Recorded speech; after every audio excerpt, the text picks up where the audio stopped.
बवेरू तहसील क्षेत्र के गांव मिलातू कारू बाबा स्थान में सामूहिक विवाह कमेटी की बैठक आहूत की गई, जिसमें कई बिंदुओं पर चर्चा की गई है। अप्रैल माह में होने वाली सामूहिक विवाह की तिथि बदलकर शिवरात्रि सामूहिक विवाह सम्मेलन का फैसला लिया गया है। जी साहब, क्या नाम है? मेरा नाम महेंद्र कुमार है। मैं पटेल उत्थान समिति का अध्यक्ष हूँ। कारू बाबा में आज मीटिंग हुई है, किस बात को लेकर हुई? हम सामूहिक विवाह कराते हैं। उस सामूहिक विवाह में 4-5 मुद्दे थे, उनको हल करने के लिए हमने समाज और समिति को बुलाया था, जो हमारे सारे सब साल्व हो गए।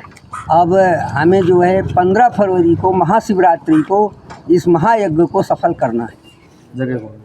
जगह जो है हमारी गौरियादाई भदेदू, गौरियादाई भदेदू का स्थान जगह नियुक्त हुआ है। कुछ